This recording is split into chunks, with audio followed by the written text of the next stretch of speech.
Vamos a leer el Evangelio según San Marcos en el capítulo 12, versículos 28 a 34.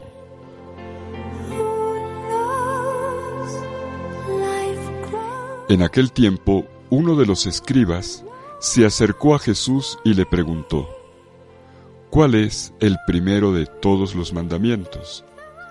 Jesús le respondió: el primero es: escucha, Israel, el Señor nuestro Dios es el único Señor.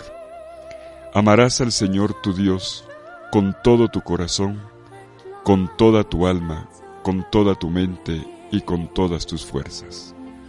El segundo es este: amarás a tu prójimo como a ti mismo. No hay ningún mandamiento mayor que estos. El escriba replicó: muy bien, maestro, tienes razón cuando dices que el Señor es único y que no hay otro fuera de Él, y amarlo con todo el corazón, con toda el alma, con todas las fuerzas, y amar al prójimo como a uno mismo, vale más que todos los holocaustos y sacrificios. Jesús, viendo que había hablado muy sensatamente, le dijo: no estás lejos del reino de Dios. Y ya nadie se atrevió a hacerle más preguntas. Palabra del Señor. Gloria a ti, Señor Jesús.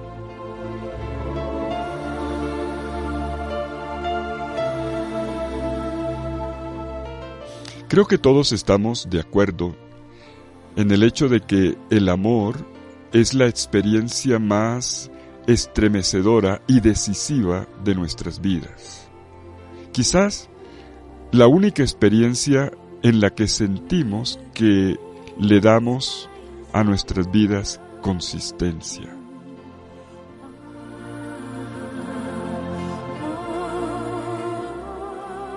Sí, el amor lo resignifica todo. El amor abre horizontes.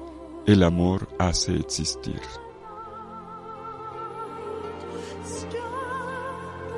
Y hoy encontramos en el centro del Evangelio las palabras de Jesús que juntan dos normas antiguas del Antiguo Testamento. Amarás a Dios con todo tu corazón, amarás al prójimo como a ti mismo.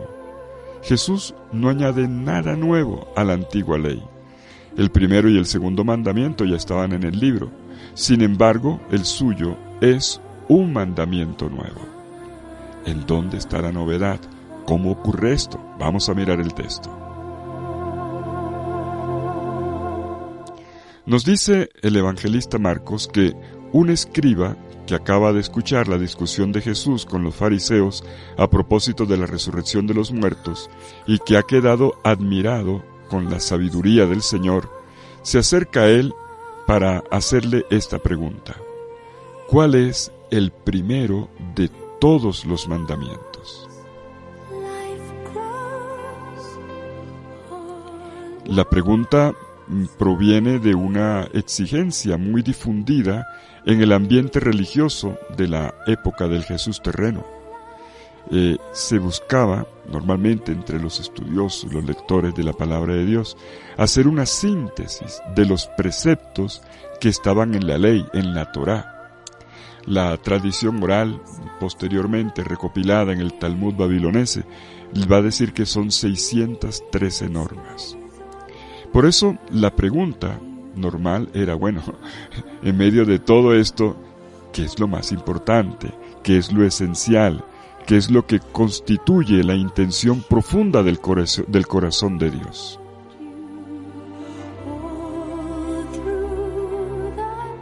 Pues sí, la pregunta a lo que apunta es a esto. ¿Qué es lo que constituye la intención profunda del corazón de Dios, de su oferta de vida y de sentido a la humanidad entera?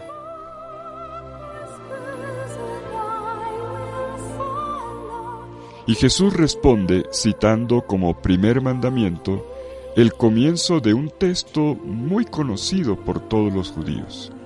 Un texto que se encuentra en el Deuteronomio capítulo 6, versículos 4 al 9, conocido por sus primeras palabras en hebreo, Shema, Shema Yisrael.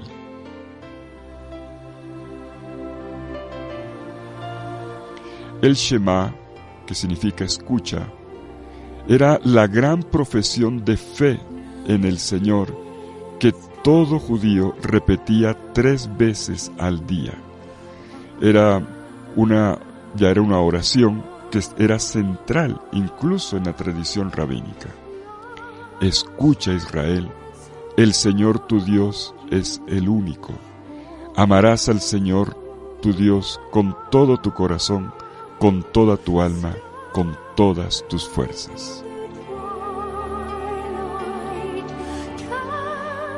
Esta oración revela que la escucha tiene una primacía absoluta, que es la modalidad de relación decisiva de todo ser humano con relación a Dios. La escucha obediente es el fundamento del amor.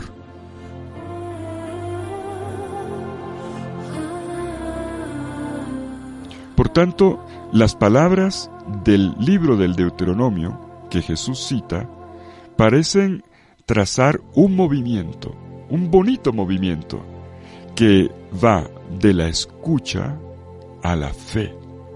Escucha, Israel, el Señor es nuestro Dios.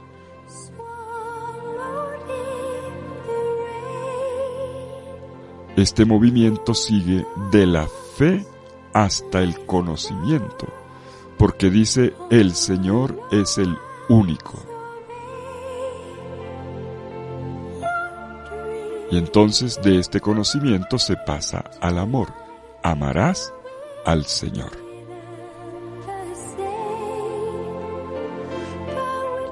Miren la ruta: escucha, fe, conocimiento, amor.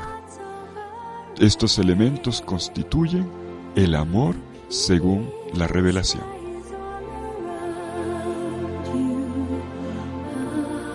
Y en este movimiento vemos que el Dios que nos ama con un amor eterno, como diría Jeremías en 31:3, Él nos ama con amor eterno. El que nos ama en primer lugar, que nos ama anticipadamente, que nos ama gratuitamente, a Él se le responde con un amor libre, agradecido, que parte de la escucha obediente de su palabra, que es la fuente de la fe.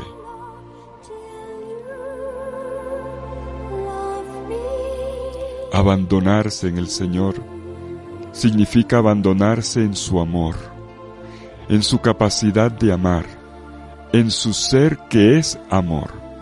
Y esto significa creer en Dios y por lo tanto, de forma inseparable, amarlo.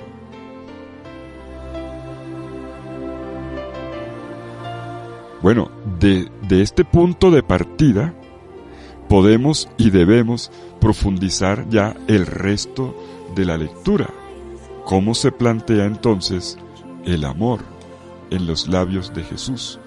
¿Qué significa para un discípulo del Señor ahora el amor, no como mandamiento antiguo, sino como mandamiento nuevo, como ley del reino de Dios?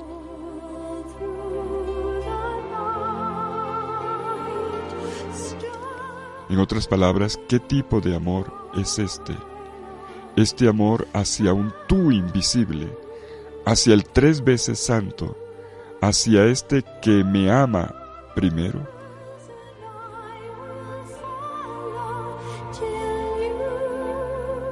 En la tradición cristiana encontramos al menos 2 respuestas distintas a la pregunta.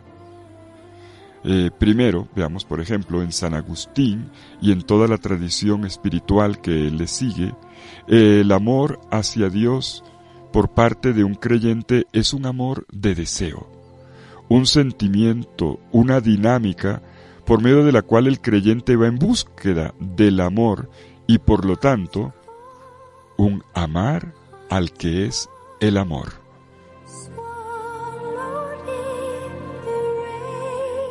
El lenguaje de este amor lo encontramos con frecuencia en el libro de los Salmos, que yo sé que le gusta mucho a usted de los Salmos, y a mí también. Por ejemplo, en el Salmo 18, en los versículos 2 y 3, el orante dice: yo te amo, Señor, tú eres mi fuerza, tú eres mi roca, mi defensa, mi liberador. O el Salmo 42, tan conocido, el Salmo de la sierva: mi alma tiene sed de Dios, del Dios vivo. Y el archiconocido Salmo 63 o 62, que oramos con frecuencia en la liturgia: oh Dios, tú eres mi Dios, yo te busco, sed de ti tiene mi alma, en pos de ti languidece mi carne. Si Dios es objeto de amor por parte del ser humano, porque es el tú que con su amor primero arranca de mi corazón el amor como respuesta, el amor por Dios, el amor a Dios, puede y debe ser el amor más fuerte que mueve mi vida, más fuerte que el amor por mí mismo, más fuerte que el amor por cualquier otra persona. Pero, pongamos atención, no se trata de un amor totalitario que excluye los otros amores. No, es un amor apasionado, un amor en el que no hay temor, dirá Juan. En pocas palabras, un amor que supera, que reorienta y que reenfoca todos los amores de mi vida.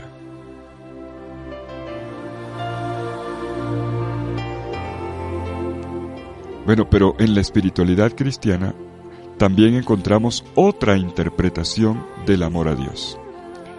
Y consiste en que la ley del amor a Dios es un amor obediente, en el sentido de que es un amor que nace de la escucha. La palabra escucha en latín se dice ob audire, inclinar el oído, saber escuchar.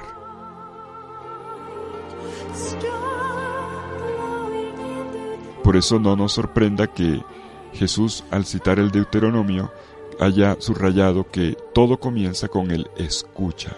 Escucha, Israel. Antes del amar está el escuchar, porque esa es su fuente.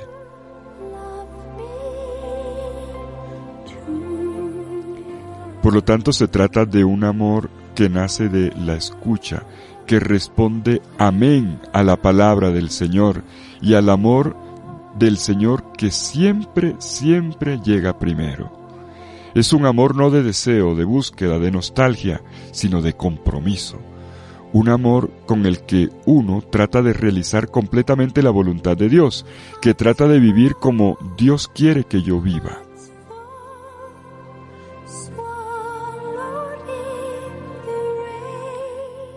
En el Evangelio de Juan esto será mucho más explícito y claro, cuando Jesús diga en Juan 14:15, si ustedes me aman, cumplirán mis mandatos.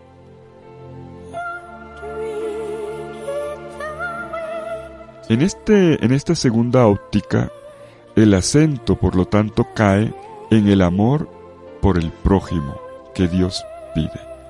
Realizar este mandato es la síntesis de toda la ley y los profetas. Se va a repetir en el Nuevo Testamento. Por lo tanto, amar a Dios es ante todo amar al otro como Dios lo ama, porque el Señor lo ha dejado claro y nos lo recordará también Juan. No puede decir que ama a Dios a quien no ve, quien no ama al hermano a quien sí ve. Bueno, y con todo este contexto que hemos dado, creo que ya podemos empezar a concluir. Es en este sentido, mis hermanos, que podemos entender la novedad, la innovación decisiva que Jesús lleva a cabo cuando le responde al que le hace la pregunta, ¿cuál es el mandamiento más importante? Jesús ha unido en uno solo el mandamiento del amor a Dios con el mandamiento del amor al prójimo, e incluso añadiendo, amarás al prójimo como a ti mismo. La innovación consiste, por lo tanto, en esta unión de estos dos pasajes de la Torá, de la ley, y que no tiene paralelos no tiene ningún paralelo en toda la literatura judía antigua, esta unión.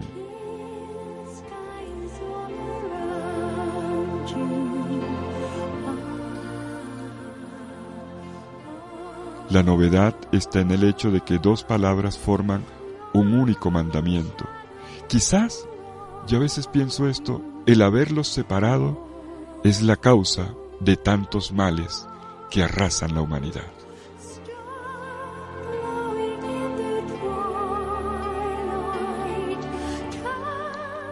Y el punto de partida es decisivo. Escucha, Israel. Dios habla, Dios provoca este amor. Dios nos mueve desde dentro como una persona que pide. Curiosamente, no es una orden, es una súplica. Escúchame, por favor, ámame.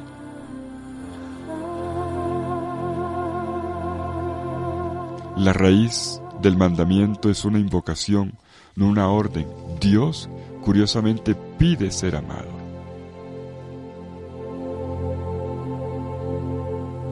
Y entonces, mis queridos hermanos, amar es tener un fuego en el corazón. Amar, como dijimos, en términos de Agustín, aquel que es el amor. Pero amo a Dios cuando amo al hermano. Cuando amo a Dios, amo lo que Él es. Él es vida, compasión, perdón, belleza. Pero amaré siempre cada detalle hermoso que descubra a mi alrededor, cada acto de valentía, cada abrazo, pero sobre todo, amaré lo que Él más ama, al ser humano, el ser del cual Dios está completamente orgulloso.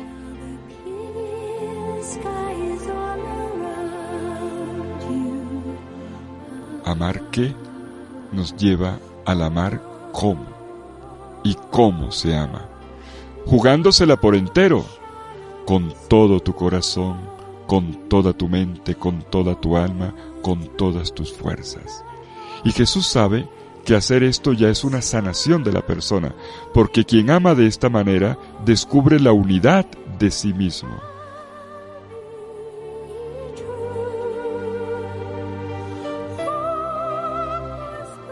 No hay otra respuesta al deseo profundo de felicidad que todos llevamos por dentro. No hay ninguna otra respuesta al mal del mundo que el hecho de amar, amar y amar.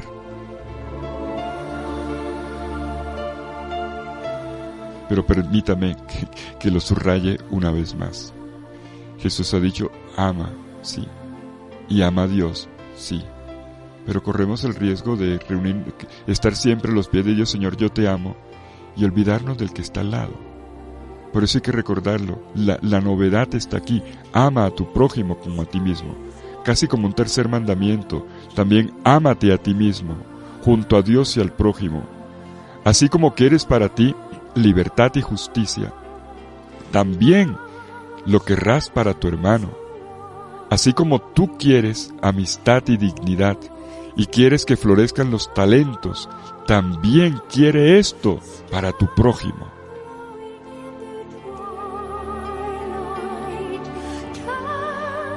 ¡Qué evangelio tan hermoso el de hoy! Ama, ama, ama.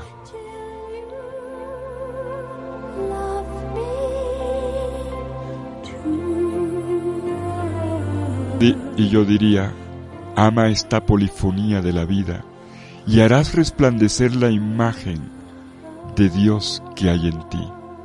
Porque el amor transforma. Cada uno se convierte en aquello que ama. Si amas a Dios, serás como Él, o sea, creador de vida. Porque, como decía el maestro Eckhart, el dominico, Dios no hace más que amar todo el día. Dios está como una mujer que da luz en su lecho de parturienta, generando vida.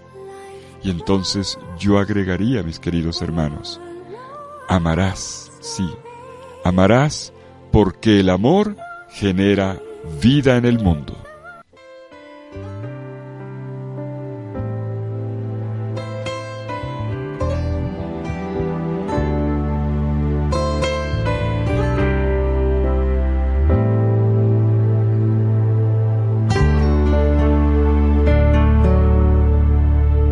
Te amo, Jesús, te amo, Jesús, no hay nadie como tú, no hay nadie como tú. Te amo, Jesús, te amo, Jesús, no hay nadie como tú, no hay nadie como tú. Restaura mi vida, quebranta mi ser, sana mis heridas con tu poder. Amarás porque el amor genera vida en el mundo. Y con esta invitación a amar, amar y amar, que el Señor los bendiga con su infinito amor, en el nombre del Padre, del Hijo y del Espíritu Santo. Amén. Te amo.